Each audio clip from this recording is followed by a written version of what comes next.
The Biden administration admits it missed the mark on record inflation. There have been a huge series of shocks to the economy that we didn't anticipate. Now the White House has new proposals to bring down costs. The good news is that some of them we can do directly with our executive authority. This is in quite literally every neighborhood, every community across our state. Colorado law enforcement is addressing the state's fentanyl crisis. The steps they're taking to get the deadly drug off the streets. O'Connor slides it across. And two high-powered offenses go back and forth in the Western Conference Finals. The Avs set a playoff franchise record to take Game 1. It's the pace we expected, no questions. Fastest team that we played against. We start right at 11 with the return of winter. This is what it looked like in Conifer this morning. 3 to 6 inches of snow, all falling overnight. Abe Basin says it got 4 inches of snow overnight. But the snow won't last. The rain and the snow is slowly moving out of Colorado. On the left, you're looking live from downtown Denver, where we're seeing some low-hanging clouds.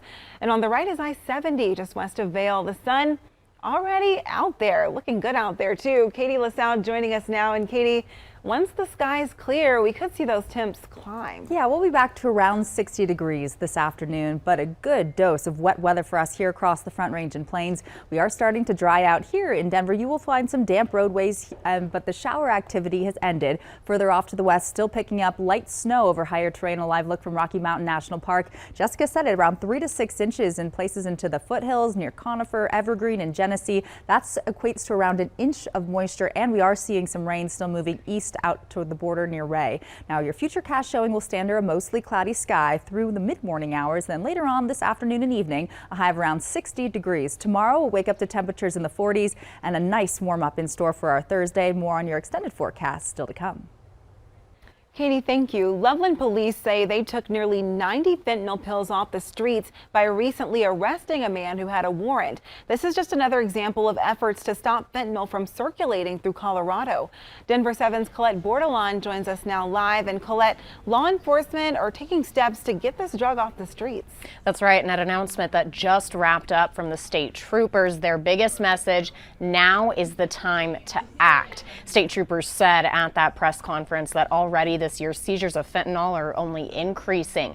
For instance, they've confiscated more than 200 pounds of illicit fentanyl that people were trying to smuggle into Colorado. And tomorrow, Denver's mayor and Colorado's attorney general will begin a 2-day summit on fentanyl, looking at how to best fight the crisis. Meanwhile, though, countless families are living through the impacts of that crisis, including one now preparing to bury their 15-year-old child. Loved ones say on May 14th, 15-year-old Josiah Velasquez took a blue pill laced with fentanyl and never regained consciousness. He was on life support for a week at Children's Hospital. Now the teen's family is raising awareness about the dangers of these counterfeit pills. These pills, literally you take one and you have no idea what you're taking, and that's it. You don't get a second chance. I feel like he tried doing this to fit in, and that's one thing I want to get across to other people, is don't feel that you have to try something just to fit in, because at the end of the day, you are who you are, and he was a very good person. Anyone who knows something about Velasquez's death can call Arvada Police. The family is selling shirts with messages about the dangers of fentanyl-laced drugs to help pay for funeral expenses. They also have a GoFundMe, and we have a link to that on our website, thedenverchannel.com. In the newsroom, Colette Bordelon, Denver 7. Something that has hurt hundreds of Colorado families. Thank you so much, Colette. New at 11, a Denver teen is dead days after being pulled from a hotel pool in Phoenix. 13-year-old Daryl Blackman and his youth football team, they were celebrating a tournament victory when he went under the water Saturday evening. A GoFundMe account has been set up to support Daryl's family. The partner of former Aurora Police Chief Vanessa Wilson will make her court appearance on Monday.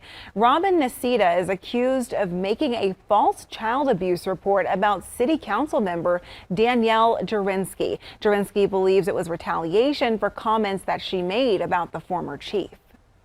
Denver and Boulder County are testing election equipment ahead of the June primary. The tests are required by state law to ensure the equipment records and counts votes properly. These are conducted before every election. The primary is on the 28th. The nation's top cybersecurity agency is warning about vulnerabilities with voting machines from Denver-based Dominion voting systems. The agency says there's no evidence the security issue it found was exploited. Dominion's voting systems have been in the spotlight by people who believe a false narrative that the 2020 presidential election was stolen from former President Donald Trump. State and federal election officials say there's no evidence supporting the claim of widespread election fraud and no evidence Dominion equipment was manipulated. The U.S. is sending advanced and high-tech rockets and ammunition to Ukraine. It's part of a new $700 million aid package for the country. And as Ian Pannell reports, the equipment comes as Russia makes gains in eastern Ukraine. Overnight, the U.S. committing to provide Ukraine with advanced weapon systems in their fight against the Russian invasion. Among the new weapons, the Biden administration will send HIMARS, a mobile artillery rocket system capable of traveling around 48 miles. Just last week, Russia's foreign minister warned the U.S. that providing Ukraine with these type of weapons is an unacceptable escalation because they could hypothetically be used to strike Russia. President Biden, writing in a guest essay for the New York Times, "We're not encouraging or enabling Ukraine to strike beyond its borders. We don't want to prolong the war just to inflict pain on Russia." The military supplies crucial to Ukraine as Russia takes more ground in the east. Ukrainian forces desperately trying to hold on to the strategic city of Severodonetsk, but local officials now saying that most of the city is under Russian control. This video, posted by Russian state media, shows Russian forces inside the city. Now, as many as 13,000 civilians are thought to be trapped there. Evacuation attempts have been stalled because of the shelling. And as Moscow looks to take control of the Donbass, Russian forces bombarding towns, villages and cities across the region. We go inside the trenches in the Donbass with Ukrainian forces as they prepare to defend their homeland. The Russians now are only a few miles away from this position. As you can see, they've dug into their trenches here. We're hearing the sound of artillery outgoing. This area is coming under increasing fire. As the fighting in the east intensifies, crowds of civilians forced to flee. Just outside of Kharkiv, buses taking civilians to safety away from the front lines. All eyes will now be on Russia's response to President Biden's announcements of these advanced weapons systems. Moscow has been saber-rattling for some time now about military support from America and others, but so far it hasn't followed through on any of its threats. But there is always a clear and present danger here that this war could still escalate further. Ian Pannell, ABC News in Kyiv, Ukraine. Russia is responding to the U.S. sending weapons to Ukraine. A Kremlin spokesperson accused the U.S. of purposely adding fuel to the fire. The Biden administration is launching a month-long effort to focus more on the struggling U.S. economy. The president listed a number of proposals that includes clean energy tax breaks, improving infrastructure, and lowering the cost of childcare. Consumer prices have jumped more than 8% in the past year, and gas prices continue to go up. The White House and the Fed had previously said inflation was temporary as the U.S. emerged from the pandemic. The Treasury Secretary admitted she and other top officials were wrong when they downplayed the significance of inflation last year. There have been unanticipated and large shocks to the economy that have boosted energy and food prices and supply bottlenecks that have affected our economy badly that I at the time didn't fully understand. The Federal Reserve raised interest rates last month to fight inflation, and it signaled more aggressive rate hikes in the coming months.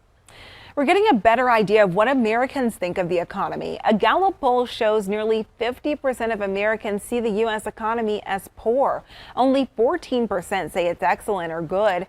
Data from the Commerce Department also shows people are saving less. Economists say people are struggling to put money away because of these rising costs.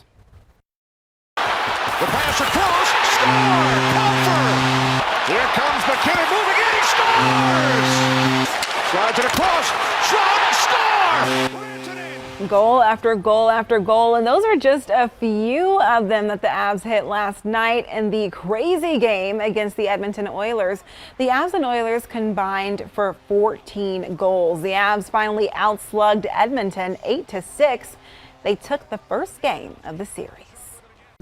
You know, we're up 7-3. We got to, find a way just to get the momentum back a little bit as they push. But that's playoff hockey. There's so many momentum swings. And the game is, game of inches for sure. You know, I think it's a mental toughness and a belief that our team can win, and that we just got to keep playing until the buzzer. Game 2 is at 6 tomorrow night at Ball Arena. The Avs might be without starting goalie Darcy Kemper. He left last night's game with an upper body injury. The Rockies are playing a doubleheader at Coors Field today. Rain forced the team to postpone last night's game against the Marlins. As of right now, first pitch is just after 1. The second game starts after 4:30. A popular 14er is requiring reservations this year. What you need to know before booking your spot. Contact Denver 7 has been hearing from people who've had to pay thousands of dollars to get their cars back from impound lots. Now there's a plan to bring down those costs.